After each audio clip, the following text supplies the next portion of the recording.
Hello, beautiful people. This is Venerable Tekwang Tree on Dharma Tree, and you're listening to Ask a Monk.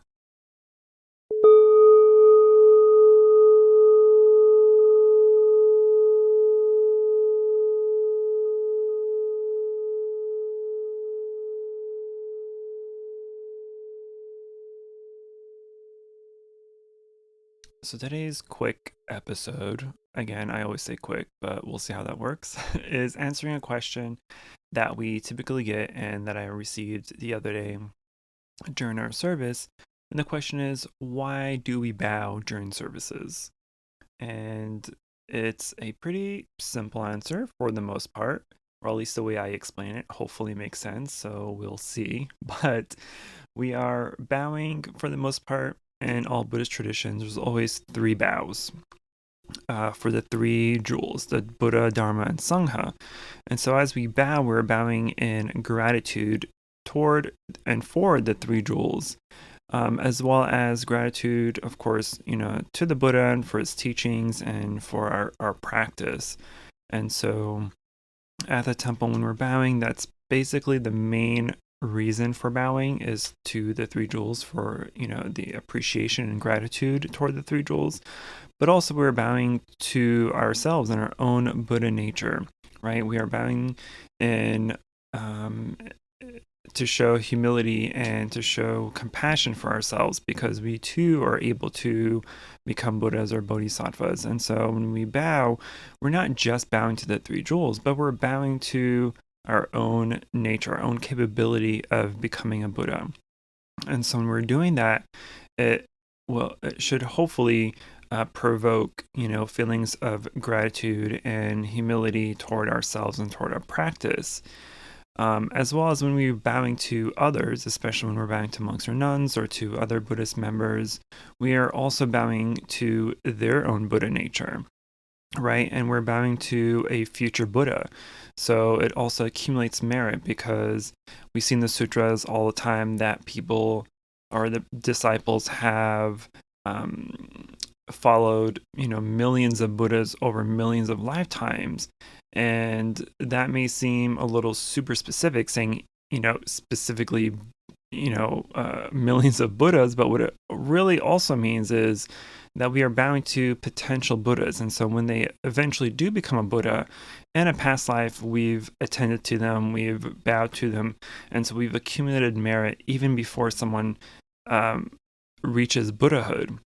And so it's just a recognition of everyone's Buddha nature, and it's recognition and to show gratitude and humility toward all sentient beings and all practitioners and all everyone's Buddha nature, basically.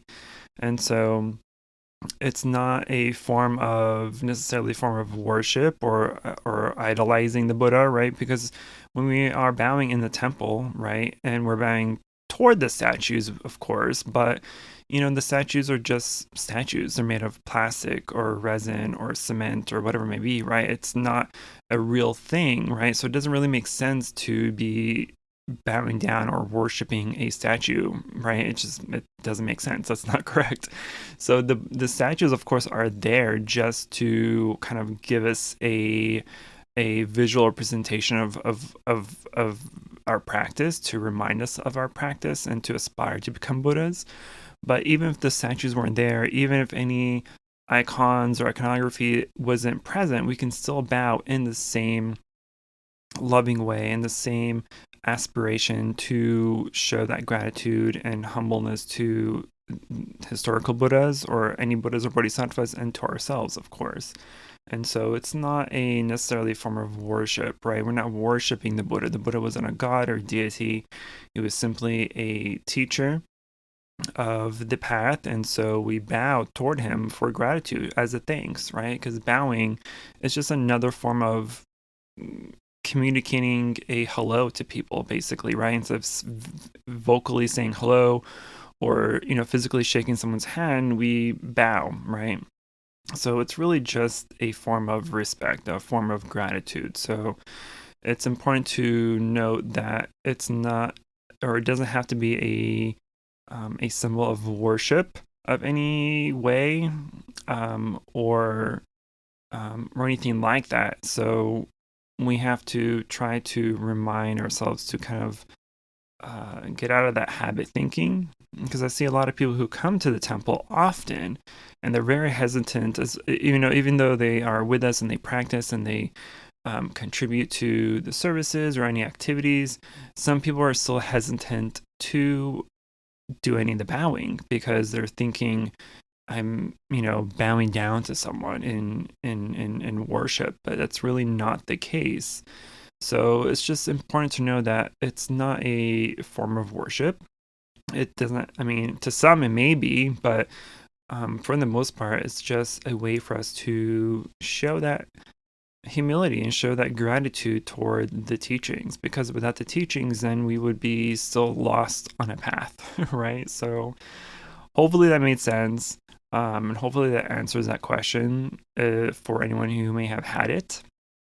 But again, in the future, if anybody other has any other questions or concerns or emotional outbursts, feel free to leave a comment and send me a message or an email or any other form of communication, and I'll try to find it and hopefully maybe even answer it one day. But thank you for listening. Namo Shakyamuni Buddha.